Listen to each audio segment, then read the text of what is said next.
அதுக்கடுத்து குர்ஆனை மனப்பாடம் செய்த ஒருவர் தீர்ப்பு நாளில் 70 உறவினர்களை சொர்க்கத்திற்கு அழைத்து செல்வார் என்பது உண்மையா? குர்ஆனை ஒரு ஹிஃபுல் பண்ணிட்டார்னு சொன்னா அவர் என்ன செய்வாரு? 70 உறுப்பினர்களை சொர்க்கத்திற்கு அழைத்து செல்வார். இது மதரசாவுக்கு ஹிஃபுல் மதரசாவுக்கு ஆள் பிடிக்கிறதுக்காக வேண்டி அஜர்த்துமார்கள் தயாரிச்ச ஹதீஸ். இது எதுக்குன்னு கேட்டா மதரசா அங்க ஆரம்பிச்சு வச்சிருவாங்க, ஓத யாரும் வரமாட்டாங்க. அப்ப என்ன செய்யறது? உங்க புள்ளை அனுப்பினீங்கன்னு வைங்க, 70 பேர் சொர்க்கம் போயிருவீங்க.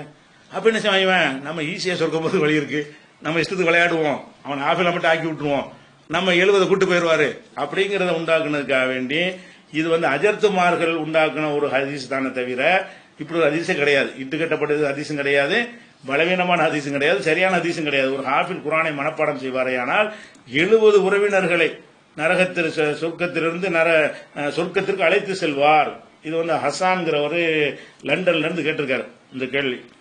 அதே நேரத்தில் ஒரு ஹதீஸ் ஒன்று இருக்குது. என்ன இருக்குன்னு கேட்டா 10 பேருன்னு வருது. எப்படி வருதுன்னு கேட்டா அலி அறிவிக்கிறாங்க, ரசூலுல்லாஹ் சொன்னதாக மன் தஅல்லமல் குர்ஆன. இவங்க சொன்ன அர்த்தத்தில் இல்ல, கொஞ்சம் டிஃபரெண்டா வருது. ஆனா நம்பர் 10 போட்டு வருது. மன் தஅல்லமல் குர்ஆன, யார் குர்ஆனை கற்று ஃபஸ்தல்ஹரஹு பகிரங்கமாக வெளிப்படுத்தி ஹஃபிலஹு அதை மனனம் செய்து கொண்டாரேயானால் அதுஹலஹுல்லாஹுல் ஜன்னா, அவரை அல்லாஹ் என்ன செய்வான்னா சொர்க்கத்தில் நுழைய செய்து விடுவான். ஷஃபாஹு ஃபி அஷரத்தி மின் அஹ்லி பைத்தி, அவனுடைய குடும்பத்தாரிலிருந்து இருந்து ஒரு 10 பேருக்கு அவனை பரிந்துரை செய்ய வைப்பான். குல்லுஹும் கது வஜபத் லஹுமுன் நார், எல்லாரும் நரகம்னு முடிவான ஆளுக்க, நரகம்னு முடிவு செஞ்சிருவானா. அதுல 10 பேர் கொடு, நீ பரிந்துரை ரெக்கமெண்ட் பண்ணிட்ட அப்படின்னு அந்த 10 பேருக்கு என்ன செய்வான்? அல்லாஹ் சொர்க்க நரகவாசின்னு முடிவு செய்யப்பட்ட 10 பேரை பிடிச்சி அந்த 10 பேருக்காக வேண்டி இவர் இந்த ஹாஃபில் இருக்கார்ல, ஹாஃபில் மட்டும் இல்ல, குர்ஆனை கற்று அதை பிரச்சாரம் செஞ்சு மனப்பாடம் செய்த ஆலிமாவும் இருக்காரு இல்லையா, அவருக்கு தான், அவருக்கு இந்த மாதிரி இருக்குங்கிற ஒரு ஹதீஸ் திருமதியில இருக்கிறது, அகமதுல இருக்கிறது. இதுல உள்ள ஹதீஸ் எடுத்துக்கிட்டீங்கன்னா திருமதியில வரக்கூடிய ஹதீஸ்ல ஹஃப்ஸ் இப்னு சுலைமான் அப்படிங்கிறவர் அவர் அதை எப்படி வருது, அறிவிப்பாளர் யார் யார் வர்றான்னு கேட்டா அலி இதை சொல்றாங்க, அலி சொன்னாங்கன்னு இருக்கு. முஸ்னத் அகமதுல இருக்குது. அகமதுல அலி நேரம் சொல்லியிருப்பாரா? 2 பேரும் காலத்துக்கும் பெரிய வித்தியாசம் இருக்கு. அகமது அலி யார்கிட்ட சொன்னாருன்னு கேட்டா ஆசிம் என்ற ஆள்கிட்ட சொல்றாரு. ஆசிம் யார்கிட்ட சொல்றாருன்னு கேட்டா கசீர் பின் ஜாதான் அப்படிங்கிற ஆள்கிட்ட சொல்றாரு.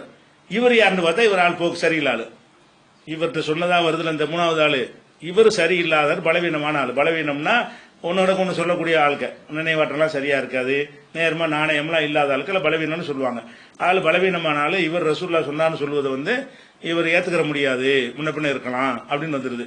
சரி, அவர் யார்கிட்ட சொல்றாருன்னு கேட்டா ஹஃப்ஸ் இப்னு சுலைமான்ட்ட சொன்னாராம். அவர் யாருன்னு பார்த்தா அவர் பலவீனமான ஆளு. இவர் இந்த கசீருங்கிற ஆள் பலவீனமான ஆளு. அவர் யார்கிட்ட சொல்றாருன்னா ஹஃப்ஸ்ட்ட சொல்றாரு. ஹஃப்ஸ் யாருன்னு பாத்தீங்கன்னா அவர் பலவீனமான ஆளா இருக்காரு. அவர் முகமது சொல்றாரு, முகமது அப்துல்லாட்ட சொல்றாரு, அப்துல்லா அஹமது பின் ஹம்பல்ட்ட சொல்றாரு. இப்ப அஹமது பின் ஹம்பல்ட்ட 7 பேர் வழியாக இந்த செய்தி வரிசையா சங்கிலியா வருகிறது.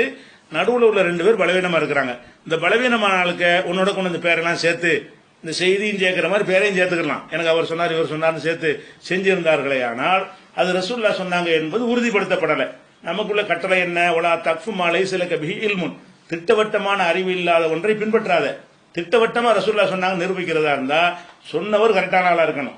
ஒரு ஆள் வழியா ஒரு ஆள் சொன்ன நம்புகிறோம்னா அந்த ஒத்தாள் கரெக்டான ஆளா இருக்க வேண்டும் என்று இருக்கிறது. அதனால இந்த அகமதுல உள்ள ஹதீஸ்ல இவர் வந்துடுறாரு. இதே திருமதியில வர்ற ஹதீஸ்லையும் அப்படியே சேம் இதே 2 பேர் தான் வர்றாங்க. கசீர் இப்னு ஜாதான் என்பவர் ஹஃப்ஸ் இப்னு சுலைமான்ட்ட சொன்னாரு, அவர் அலி இப்னு ஹுஜர்ட்ட சொல்றாரு, அவர் திருமதியிட்ட சொன்னார்னு வருது.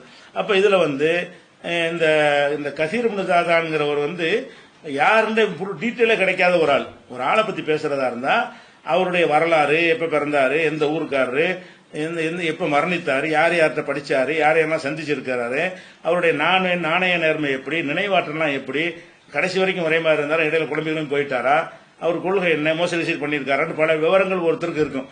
அந்த விவரங்கள்லாம் கொஞ்சம் பர்ஃபெக்டா இருந்தா தான் ஒருத்தர் ஏத்துக்கிடுவாங்க.